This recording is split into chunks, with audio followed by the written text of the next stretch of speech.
Sesaat setelah menutup telepon, Meng Chao mulai merencanakan sesuatu yang akan ia sesali seumur hidupnya.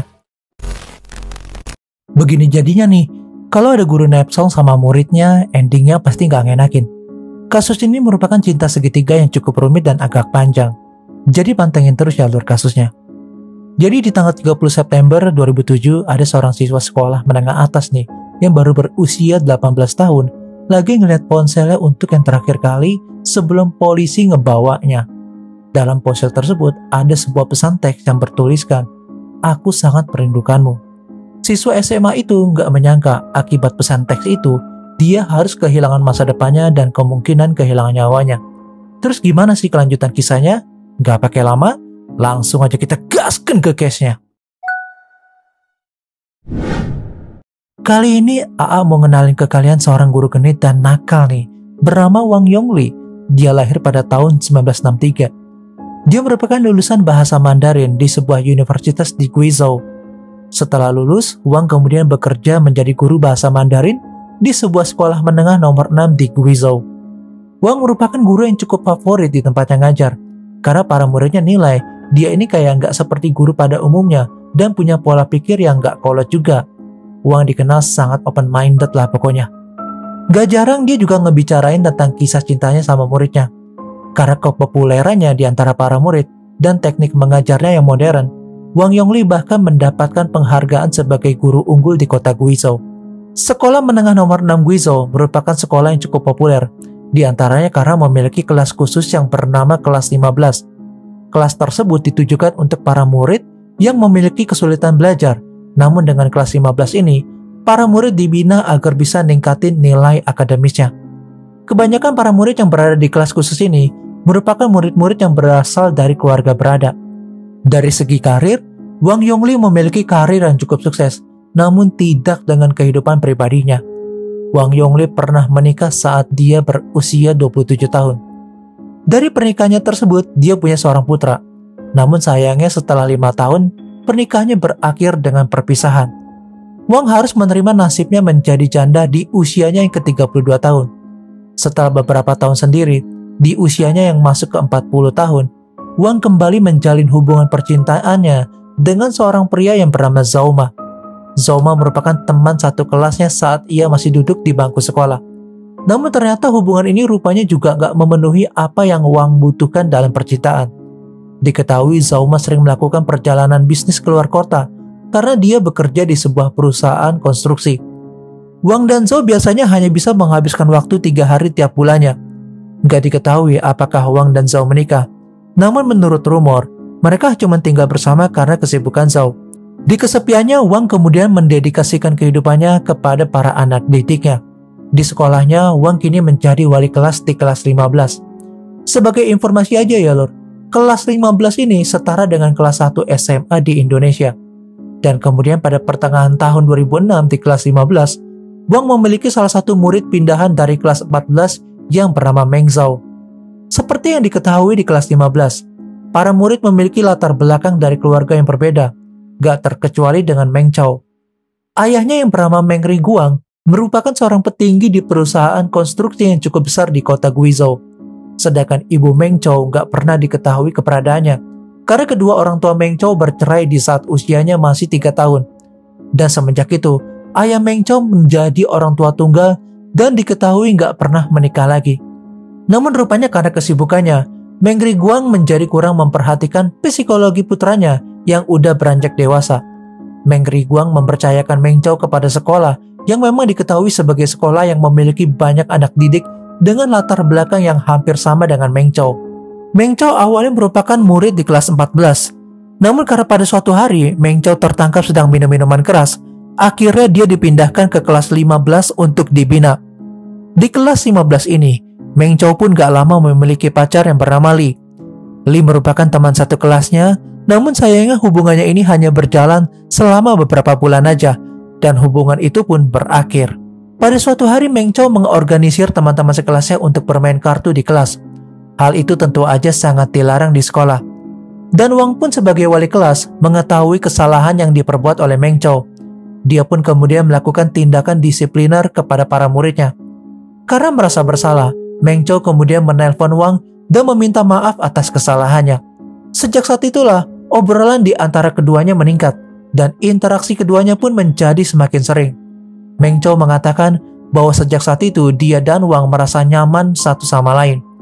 Mungkin karena kurangnya kasih sayang seorang ibu membuat Meng Chow mudah merasa dekat dengan wanita yang lebih tua darinya. Bahkan Meng Chow juga sebelumnya diketahui pernah berhubungan dengan wanita yang berusia 5 tahun lebih tua darinya yang ia temui lewat sosial media. Pada akhir Maret tahun 2007, sekolah menengah nomor 6 Guizhou, tempat Wang mengajar, menjadi tuan rumah untuk acara perkenalan guru dan siswa dari luar negeri dalam rangka saling bertukar pengalaman dalam proses kegiatan belajar mengajar di sekolah. Setelah acara selesai pada malam hari, Meng Chow kemudian mengirim pesan teks kepada guru Wang dan mengatakan bahwa dia merindukannya. Gak lama Meng Chow menerima balasan dari guru Wang yang menyatakan bahwa dia juga merindukannya. Melihat balasan pesan dari guru Wang, hati Meng Chow pun serasa ingin meledak. Dia begitu gembira hingga keesokan harinya pada malam hari, Meng Chow pun menemui Wang dan mengajaknya untuk berjalan-jalan menikmati keindahan bulan. Di saat inilah Meng Chow gak dapat menahan diri untuk gak mencium pipi guru Wang. Setelah pertemuan itu, Meng Chow yang udah berada di rumahnya tiba-tiba mendapatkan telepon dari guru Wang. Saat itu dengan nada yang terdengar gak biasa, guru Wang nanyain kepada Meng Chow apa dia udah sampai di rumah dengan selamat. Dan guru Wang juga mengatakan bahwa dia menelpon karena khawatir melihat Meng Chow membawa begitu banyak barang. Setelah pembicaraan tersebut, Meng Chow mendengar suara tangisan guru Wang yang kala itu hendak mematikan teleponnya. Karena khawatir, Meng Chow kemudian mendatangi rumah guru Wang. Ketika bertemu sambil menangis, guru Wang mengatakan bahwa dia mencintai Meng Chow, walaupun dia tahu cintanya kepada Meng Chow adalah sesuatu yang salah. Namun dia nggak bisa menahan rasa cintanya kepada Meng Chow. Mendengar hal itu, Meng Chow kemudian memeluk guru Wang. Dalam beberapa bulan kemudian, guru Wang dan Meng Chow bersikap layaknya pasangan kekasih yang sedang dimabuk cinta. Mereka selalu nyempetin diri untuk makan malam bersama, nongkrong sambil minum kopi, dan juga saling memberikan hadiah, serta ya berhubungan enak-enak. Meng Riguang, ayah Meng Chow, awalnya merasa curiga nih, karena setiap hari Rabu dan Jumat, Meng Chow selalu berpamitan untuk mengikuti les bahasa Mandarin di rumah guru Wang. Ayah Meng Chow takut jika putranya itu akan kelelahan dengan les tambahan bahasa Mandarin, mengingat di hari lain Meng Chow udah mengikuti les matematika dan bahasa Inggris. Selain itu, ayah Meng Chow juga melihat nilai bahasa Mandarin putranya itu cukup baik. Namun Meng Chow berhasil meyakinkan ayahnya untuk gak mengkhawatirkannya. Walaupun terlihat begitu tergila-gila dengan Meng Chow, guru Wang rupanya juga memiliki kisah asmara dengan salah satu murid lainnya. Murid itu bernama He Xiaoli. He Xiaoli dan Meng Chow lahir pada tahun yang sama. He Xiaoli juga berasal dari keluarga yang cukup berada, namun kedua orang tuanya memiliki hubungan yang gak harmonis. Bahkan diketahui selama bertahun-tahun, orang tua He Xiaoli udah gak satu rumah. Meskipun begitu ya, orang tua He Xiaoli memutuskan untuk gak bercerai karena gak ingin menyakiti perasaannya. Namun tanpa kedua orang tua He Xiaoli sadari, karena ketidaknyamanan itu, He Xiaoli gak memiliki hubungan yang dekat dengan kedua orang tuanya. 1 tahun sebelum guru Wang dekat dengan Meng Chow, dia terlebih dahulu dekat dengan He Xiaoli. Bahkan kedekatan ini udah menjadi rahasia umum di antara para murid. Namun karena kecintaan para muridnya kepada guru Wang, gak ada satupun yang berani ngelaporin hubungan guru Wang dengan He Xiaoli. Guru Wang dan He Xiaoli sering berduaan di belakang sekolah dan pertemuan tersebut berlangsung cukup lama. Gak hanya itu aja nih lur, He Xiaoli bahkan memiliki kunci rumah guru Wang agar mereka bisa bertemu kapanpun mereka mau di tempat yang menurut mereka aman. Hubungan guru Wang dan He Xiaoli pada dasarnya udah diketahui oleh Meng Chow. Namun melihat kepribadian Meng Chow yang santai, ia gak menunjukkan adanya rasa cemburu ataupun cemas akan hubungan Wang dan teman sekelasnya itu. Sebagai informasi aja ya lur, Meng Chow dan He Xiaoli merupakan teman satu kelas. Namun di satu sisi, He Xiaoli nggak mengetahui bahwa guru Wang dan Meng Chow ini memiliki hubungan. He Xiaoli ya kalian tahu sendiri ya lur, sering berhubungan enak-enak juga nih sama guru Wang. Guru Wang di sini tuh megang peranan penting nih dalam mempengaruhi psikologis kedua murid SMA itu. Seperti contohnya dia bakal menghubungi ponsel He Xiaoli dan mengatakan bahwa dia bakal merindukannya dan gak sabar akan menemuinya esok di sekolah. Guru Wang juga memberikan He Xiaoli perhatian dan kehangatan yang ia butuhkan. Guru Wang tahu betul nih kelemahan dua siswanya itu. Mereka merindukan figur dan kehangatan seorang ibu, dan dengan liciknya, Guru Wang memanfaatkan perasaan-perasaan itu.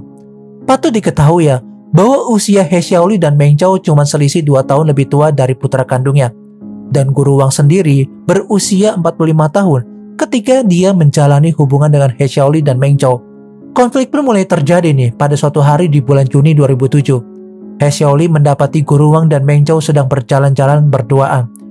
He Xiaoli kemudian menelpon Guru Wang dan berpura-pura nanyain di mana dia berada sekarang. Namun Guru Wang berbohong dan mengatakan bahwa dia lagi berada di rumah. Saat inilah He Xiaoli menyadari Guru Wang berselingkuh darinya. Namun He Xiaoli nggak langsung mengkonfrontasi Guru Wang. Dia pengen ngeliat sejauh mana nih hubungan Guru Wang dan Meng Zhao. Pada tanggal 10 September 2007 pukul 6 sore, He Xiaoli sengaja ngunjungin rumah Guru Wang tanpa memberitahunya. Mengingat dia memiliki rumah kunci Guru Wang, dia pun langsung masuk ke rumah itu. Di situ betapa kagetnya He Xiaoli ngedapetin Guru Wang sedang berduaan di ranjang. Namun He Xiaoli dengan tenang meminta maaf kepada Wang dan Zhao, dan kemudian dia berbalik pergi mengabaikan Wang yang mencoba untuk menariknya. 2 hari kemudian He Xiaoli mengembalikan kunci kepada Guru Wang dan berkata bahwa dia nggak akan pernah pergi ke rumahnya lagi untuk menghindari sesuatu yang gak ingin dia lihat. Setelah pertemuan itu, He Xiaoli mengirimkan pesan teks kepada Guru Wang dan berkata, "Sekarang gue baru tahu nih, kenapa lu gak mau mencium gue lagi ketika berada di rumah hari itu dan meminta gue untuk pergi lebih awal, dan gue kini tahu penyebab Meng Zhao selalu terlambat masuk kelas setiap hari. Kamu selalu berpikir ya Meng Zhao lebih baik dariku, sehingga kamu bisa memuaskan hasratmu yang gak ada habisnya. Kamu memang dasar seorang pembohong." Dari pesan teks tersebut terlihat bahwa hubungan Guru Wang dan He Xiaoli ini udah berakhir. Namun pada tanggal 27 September 2007, Meng Zhao mendapati Guru Wang dan He Xiaoli sedang berjalan berduaan. Meng Zhao merasa sangat marah karena dia mengingat baru kemarin Guru Wang mengatakan bahwa dia sangat mencintainya dan akan selalu bersamanya. Pada sore harinya Meng Zhao mengkonfrontasi Guru Wang lewat telepon. Dalam percakapannya, Guru Wang mengatakan bahwa ia bertemu dengan He Xiaoli karena He Xiaoli hendak mengembalikan kunci rumah miliknya. Dia juga mengatakan bahwa ia menuruti He Xiaoli hari itu karena dia mengancam akan menyebarkan foto-fotonya dengan Meng Zhao dan menceritakan hubungan terlarang mereka kepada sekolah. Dia takut jika He Xiaoli ngelakuin hal itu, reputasinya di kota akan rusak. Mendengar hal tersebut, Meng Zhao mulai membenci He Xiaoli. Sesaat setelah menutup telepon, Meng Zhao mulai merencanakan sesuatu yang akan ia sesali seumur hidupnya. Dalam sebuah kertas, Meng Zhao menulis sebuah rencana pembunuhan kepada He Xiaoli. Kelas terakhir pada sore hari adalah ujian pendidikan jasmani. Siswa yang nyelesain ujian pulang lebih awal. Sekitar pukul 5:30, Meng Zhao datang ke rumah He Xiaoli dengan membawa sarung tangan serta senjata pembunuhan, yakni pisau berukuran 30 cm. Saat itu hanya ada He Xiaoli di rumahnya. Setelah itu, menurut Meng Zhao, ia awalnya hanya ingin berbicara dengan He Xiaoli terlebih dahulu.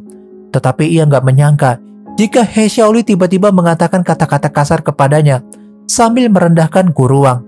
Karena tersulut emosi ketika He Xiaoli sedang membalikan badan untuk membuatkan minum untuknya, Meng Zhao menikam He Xiaoli 2 kali di punggung.